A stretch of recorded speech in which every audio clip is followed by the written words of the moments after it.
Halo bosku, jumpa lagi dengan channel Masno22. Sebelum lanjut ceritanya jangan lupa subscribe, satu lagi jangan di-skip nontonnya ya. Terima kasih. Segera, mata Chen Ping tertarik pada salah satu binatang ini. Saya melihat pria berpakaian putih, dengan dua tanduk di kepalanya, dan berwajah tampan. Biksu orc lainnya berkumpul di sekitar pria ini, tetapi mereka tidak berani mendekat. Siapakah orang yang bertanduk di kepalanya itu? Chen Ping menunjuk orang di tengah dan berkata. Saudara Yao Mei melihatnya dan kemudian berbisik, nama orang itu adalah Bai Cheng, dan dia mengira dia adalah keturunan klan naga. Sebenarnya, dia hanyalah seekor ular piton besar. Hanya saja orang ini sangat kuat, jadi tidak ada seorang pun main-main dengannya.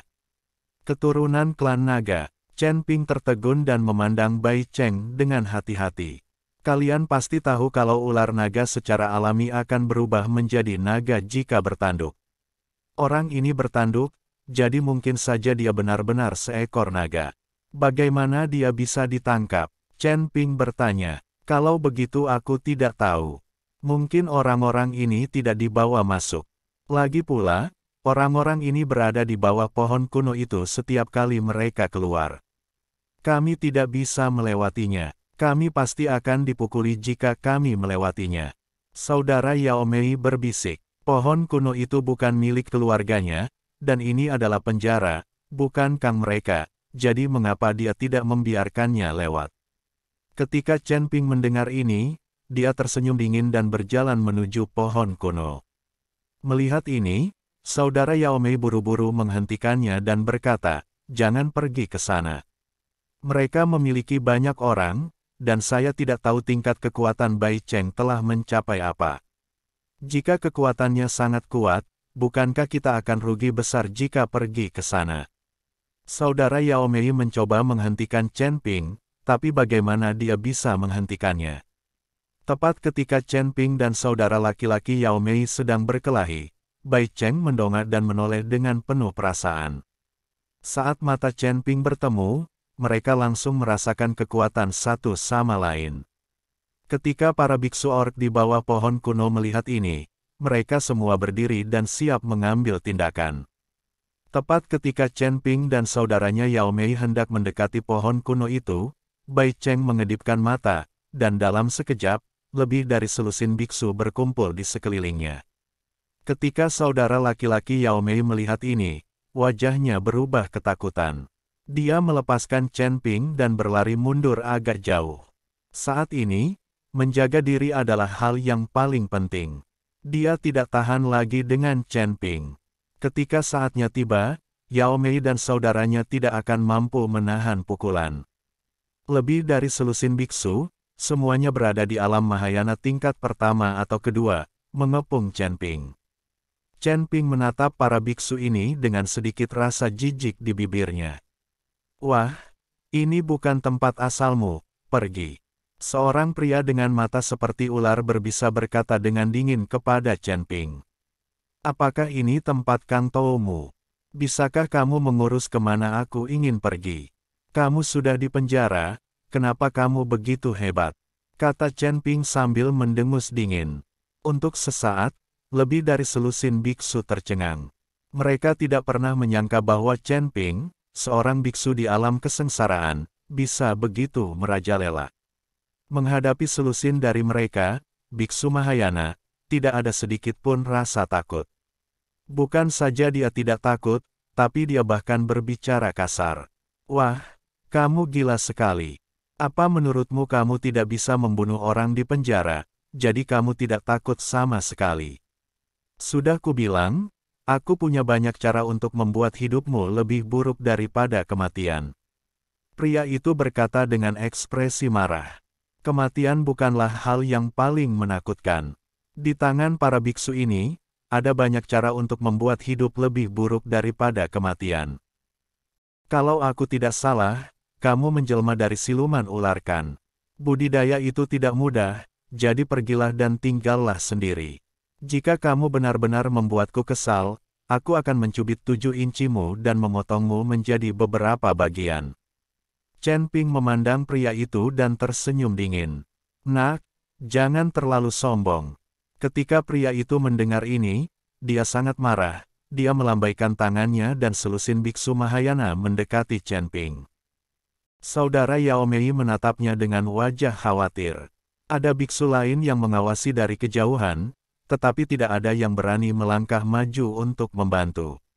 Bai Cheng, yang berpakaian putih di bawah pohon kuno, melihat pemandangan di depannya dengan penuh minat.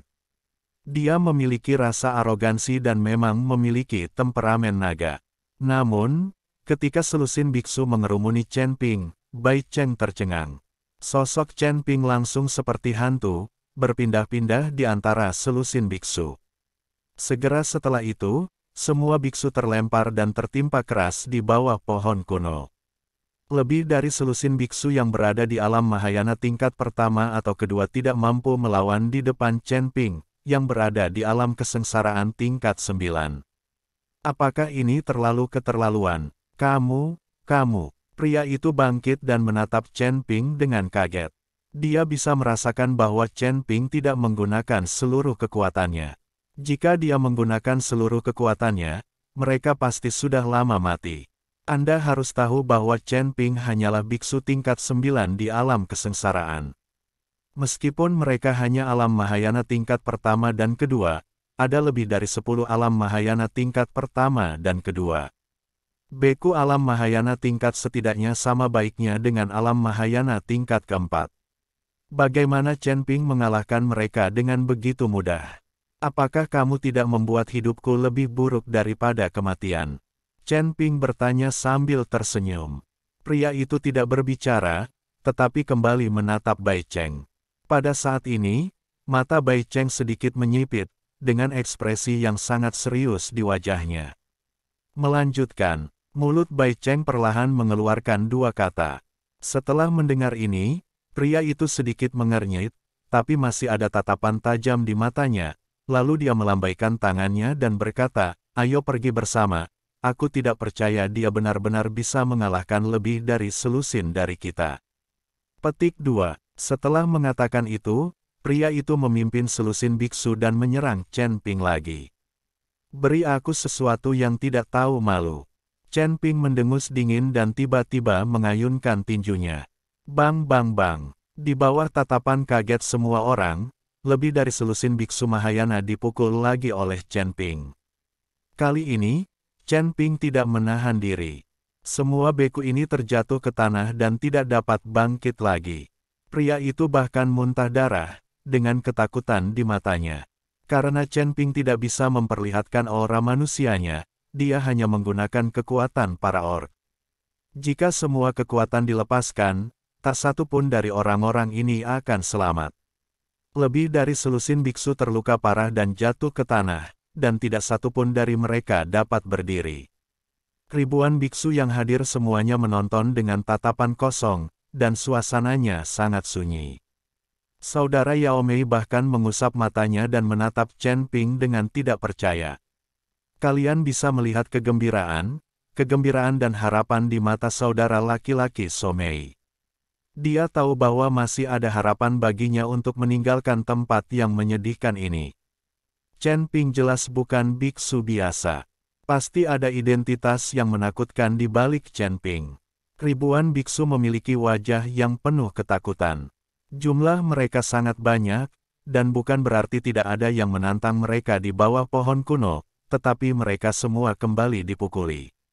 Seiring berjalannya waktu, para biksu ini tidak lagi berani mendekati pohon kuno itu. Sekarang, Chen Ping, seorang biksu muda di alam kesengsaraan, menangani lawan hanya dengan beberapa gerakan. Mereka mungkin belum pernah melihat hal keterlaluan seperti ini sepanjang hidup mereka. Selusin biksu yang berada di alam Mahayana tingkat pertama atau kedua tidak dapat mengalahkan Chen Ping, yang berada di alam kesengsaraan tingkat 9. Anak ini tidak sederhana. Pada saat ini, di luar penjara, Kapten Zhou berdiri di luar tirai tipis formasi, menatap segala sesuatu di tempat kejadian. Meskipun para tahanan ini sedang istirahat, Kapten Zhou, sebagai kapten penjaga yang menjaga penjara, harus memastikan keamanan penjara. Jadi dia akan mengawasinya secara pribadi untuk mencegah para tahanan ini menimbulkan masalah. Tapi perkelahian itu normal dan dia tidak akan menghentikannya, tapi jika nyawa seseorang terluka, Kapten Zhou akan turun tangan. Bagaimanapun, setiap tahanan di sini adalah sumber daya dari istana Tuan Kota.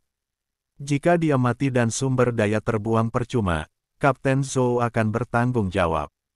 Baru saja, Chen Ping dengan mudah mengalahkan selusin biksu Mahayana sendirian, dan Kapten Zhou semuanya memperhatikan. Sial, aku ingat, anak ini datang ke penjara untuk mengunjungi para tahanan. Kapten Zhou akhirnya teringat Chen Ping, jadi dia bertanya kepada orang-orang di sekitarnya, mengapa anak ini masuk.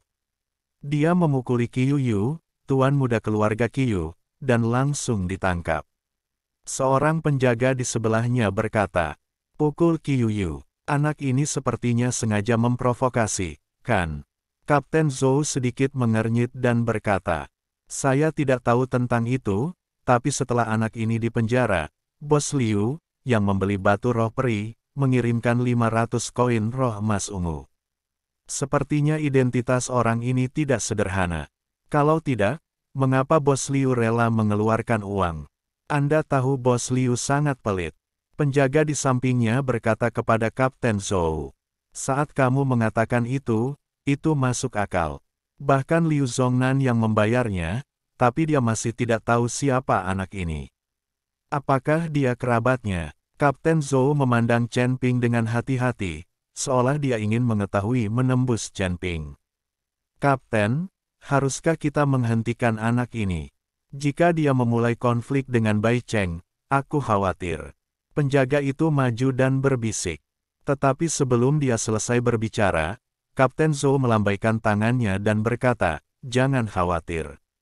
Saya sudah lama bosan dengan anak dari Bai Cheng yang berpura-pura menjadi keren setiap hari. Jika saya benar-benar bisa memberinya pelajaran, itu tidak masalah. Selama tidak ada yang terbunuh, kita bisa berpura-pura tidak bisa melihatnya. Sudah lama aku tidak menyaksikan keseruannya. Kapten, jika anak laki-laki dari Bai Cheng itu terluka, akan sulit bagi istana Tuan Kota untuk menjelaskannya," kata penjaga itu. "Maaf, bukan saya yang memukul Anda. Apa yang harus saya katakan? Terlebih lagi, Tuan Kota sudah lama tidak muncul. Siapa yang tahu apa yang terjadi di istana Tuan Kota?" Kapten Zhou mendengus dingin. Ketika penjaga melihat ini, dia terlalu takut untuk berbicara. Tidak ada yang pernah melihat penguasa kota muncul di Beast City untuk waktu yang lama. Kota itu selalu dikelola oleh 3 jenderal binatang di bawah penguasa kota. Namun, ketiga jenderal binatang itu sering berselisih paham, yang juga menyebabkan banyak biksu di bawah rumah Tuan Kota menderita secara menyedihkan. Inilah sebabnya Kapten Zhou, sebagai kapten penjaga penjara, dapat meminta bayaran untuk membebaskan tahanan secara pribadi, dan dia juga dapat meminta bayaran untuk mengizinkan kunjungan. Dan Liu Zongnan, sebagai titik akuisisi resmi, dia mampu merogoh koceknya sendiri dan diam-diam menjual batu peri. Justru karena penguasa kota tidak muncul sekarang, pengelolaan seluruh kota bis berada dalam kekacauan. Banyak orang memanfaatkan kesempatan ini untuk mendapatkan keuntungan besar. Jika penguasa kota yang bertanggung jawab, Qiu Yu tidak akan begitu sombong dan tidak masalah jika dia mengalahkan seseorang. Sekarang, sebagai salah satu jenderal binatang, ayahnya adalah penegak aturan. Bagaimana dia bisa mengurung putranya? Pada saat ini, Chen Ping tidak tahu bahwa dia sedang diawasi, tetapi dia perlahan berjalan menuju Kota Putih. Bai Cheng memandang Chen Ping yang berjalan ke arahnya, matanya penuh semangat juang. "Sudah lama sekali tidak ada orang yang memprovokasi saya." Para biksu lain di sekitar juga menonton dengan tatapan kosong. Mereka sangat berharap Chen Ping bisa mengikuti Bai Cheng itu bertarung. Tidak peduli siapa yang kalah atau menang, setidaknya mereka bisa menyaksikan keseruannya. Jika Bai Cheng kalah, mungkin mereka bisa tinggal di bawah pohon kuno. Namun, Orang-orang ini hanya ingin menonton kesenangan dan tidak peduli siapa yang kalah atau menang. Hanya saudara laki-laki Yao Mei yang mengepalkan tinjunya dan terus berdoa agar Chen Ping bisa mengalahkan Bai Cheng itu. Tepat ketika Chen Ping tiba di depan Bai Cheng, mereka berdua sedang berperang satu sama lain. Tiba-tiba bel berbunyi. Ini adalah bel yang menandakan waktu pelepasan. Semua tahanan harus kembali ke selnya setelah bel berbunyi.